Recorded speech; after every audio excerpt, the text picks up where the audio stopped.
इस वक्त क्या हुआ, 35% इनकम टैक्स की शरह थी, उसको बढ़ा के 45% कर दिया गया तनख्वाहदार तबके के लिए और ताजरों के लिए।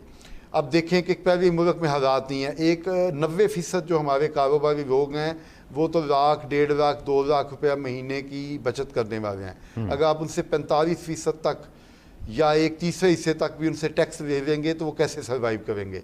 फिर आपने कह दिया जी कि आप विदहोल्डिंग एजेंट भी बने, आपने 23,000 FBR ने मुलाजम रखे हुए हैं, वो जो टैक्स इकट्ठा नहीं कर पा रहे, आप ताजों को कह रहे हैं कि जब आप पेमेंट करें किसी मैन्युफैक्चरर को, इंपोर्टर को, तो आप उसका 5% टैक्स काटें। हाँ, ये आपका पॉइंट अच्छा, है, फिर ये उसका पॉइंट हिसाब हमें दें, फिर हर महीने उसकी टैक्स रिटर्न फाइल करें, और अगर एक दिन टैक्स रिटर्न फाइल होगी तो आपको जुर्माना भी होगा, साल में आपका ऑडिट भी होगा, उसके लिए आप चार्टर्ड अकाउंटेंट भी हायर करेंगे, उसके लिए आप वकील भी रखेंगे, उसके लिए आप एक एक्सपर्ट अकाउंटेंट भी हायर करेंगे। खुदा का खौफ करें, आप अपनी नज़ायकी लोगों पे डाल रहे हैं और जुर्माने कर रहे हैं।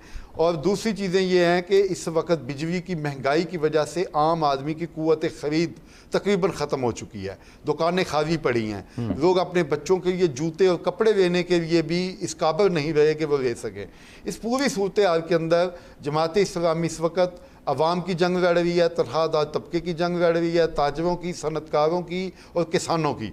आपके इल्म है, किसानों के लिए सबसे पहले आवाज़ लाहौर में जमात इस्लामी ने उठाई। कहा गया क्लब रोड पे तो कभी हमने किसी को करने नहीं दिया जुलूस, हमने किया। किसान फाउंडेशन वाले सर जी, किसान बोर्ड हमारे साथ था, किसानों की तंजीमें हमारे साथ थी। वो आप ही के तो हैं, आप ही के तो जमात के बंदे हैं ना सर, जो उसके चेयरमैन। ठीक है ना, हमने किसानों को रिप्रेजेंट किया, हमने बताया भाई आप एक ज़री सूबा है और आपने क्या किया कि शहजादी मोहतरमा ने बैठ के एक ऐसी पॉलिसी बनाई और ऐसा सत्यानाश किया लोगों का कि पहले जो वज़ीर दाखिला है मौजूदा, उन्होंने इतनी गंदा मंगवा दी अपने चक्करों के अंदर, लोगों ने कमीशन बना दी। उस वक्त तो वो पंजाब के वज़ीर आज़ा थे और उसके साथ जो काकड़ साहब थे हमारे निगरान वज़ीर आज़म थे, ये पूरे इसमें मिले हुए थे। और आज यही लोग तो देखें हुकूमत में है ना, उस वक्त जो निगरान थे वही हुकूमत में है और इनको यही तो तोहफा दिया गया कि आपने फार्म 47 की हुकूमत कायम की है तो आपको इसमें हिस्सा मिलेगा।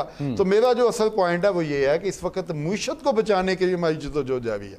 हम लोगों के बच्चों के मुंह से जो नवाजा छीना जा रहा है उसके लिए रेजिस्टेंस कर रहे हैं और हमारी पुरअमन जद्दोजहद है, मज़ाहमत है, ये जारी रहेगी। और हमें पता है कि ये 77 साल से इन तमाम पार्टियों ने जो लोगों पर जुल्म किया है, ये इतनी जल्दी इस अपनी लूट मार से बाज नहीं आएंगे, लेकिन हमारी जद्दोजहद जारी है। और आज देखिए IPPs का कोई नाम नहीं लेता था, आज सिर्फ 20 दिन गुजरे मुआहदा हुए। सर ये तो मानने वाली बात है और लोगों को पता चल रहा है, आपके क्रेडिट पे है, पाकिस्तान के बच्चे को पता है कि IPPs की लूट मार क्या है। फिर टीवी पे आगे हुक्मरान तबका, उनके बच्चों ने कहा जी हमारी तो IPP नहीं लेती कैपेसिटी चार्जेस। 3 दिन में पोल खुल गया उनका। तो ये झूठ की हुकूमत, ये झूठ की सियासत को हमने बिल्कुल नंगा करके रख दिया है।